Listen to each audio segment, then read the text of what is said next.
আসসালামু আলাইকুম। একটা গুরুত্বপূর্ণ তথ্য পাওয়া গেল, সেটা হচ্ছে পাকিস্তানের পিপলস পার্টির প্রধান বিলওয়াল ভুট্টো।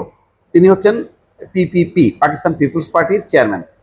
তিনি বলছেন কিন্তু ভূপাতিত করেছে তারা 6টি যুদ্ধ বিমান, অনেক বেড়ে যেত। তারা বিশ্ব শান্তি রক্ষার জন্য এবং মোটামুটি একটা পর্যায়ে রাখার জন্য, সীমিত ক্ষয়ক্ষতি মধ্যে রাখার জন্য তারা 6টা করছে। কিন্তু যদি তারা ফিক্সড করতো, মনে করতো, তাহলে 20টা ভারতীয় যুদ্ধ বিমান ফেলাই দিতে পারত। ভয়ঙ্কর তথ্য দর্শক। অথচ দেখেন, ভারত তো স্বীকারই করে না।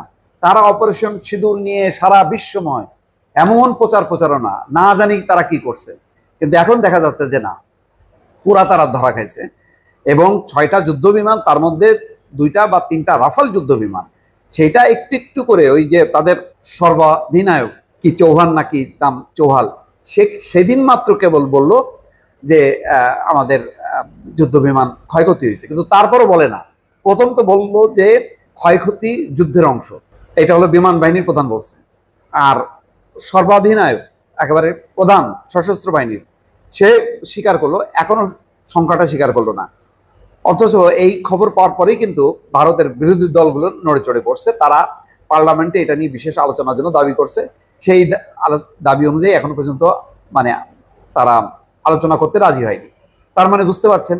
এবং এখনো পর্যন্ত যে তাদের প্রতিক্রিয়া, হামকি ধুমকি প্রতিনিয়ত মোদি অমিত শাহরা দিয়ে চলছে, তার মানে সেই যুদ্ধে যে ব্যাপক তাদের ক্ষয়ক্ষতি হয়েছে, সেই ক্ষয়ক্ষতি ভোলার জন্য তাদের এই সমস্ত বেদনার বহিঃপ্রকাশ ঘটছে।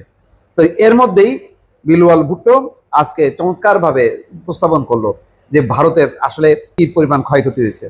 এখানে বলা হচ্ছে, সাম্প্রতিক ভারত পাকিস্তান সংঘাতের প্রেক্ষাপটে ইসলামাবাদের অবস্থান তুলে ধরতে বিশ্ব শক্তিগুলোর হস্তক্ষেপ চেয়েছেন পাকিস্তানের সাবেক পররাষ্ট্রমন্ত্রী এবং পাকিস্তান পিপলস পার্টির চেয়ারম্যান বিলওয়াল ভুট্টো জারদারি।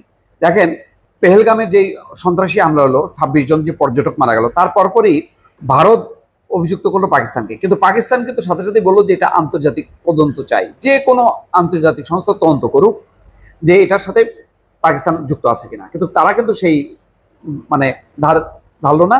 তারা আক্রমণ চালালো, মনে করলো যে এই সুযোগ পাকিস্তানে একদম ধ্বংস করা হলো। ধ্বংসের নামে কি হলো? পাকিস্তানে কিছু মসজিদ, কিছু মানে স্বাস্থ্য কমপ্লেক্স, কিছু স্কুল মাদ্রাসা, এগুলি ধ্বংস করলো। কোথায় জঙ্গি ঘাঁটিতে, কোথায় কি করলো, তার কোনো মানে পরিসংখ্যান নেই। আর এটা নিয়ে তারা বগল বাজাচ্ছে। লন্ডনে পাকিস্তানি সাংবাদিকদের সঙ্গে আলাপকালে বিলওয়াল ভুট্টো বলেন, সংঘাতের সময় আমরা 20টি ভারতীয় যুদ্ধ বিমানকে টার্গেট করেছিলাম, কিন্তু গুলি করে ভূপাতিত করেছি মাত্র 6টি। বিশ্ব দেখেছে পাকিস্তান কেবল প্রতিরোধেই নয়, শান্তির ক্ষেত্রেও একটি দায়িত্বশীল রাষ্ট্র। মঙ্গলবারে এক প্রতিবেদনে এই খবর দিয়েছে জিও টিভি।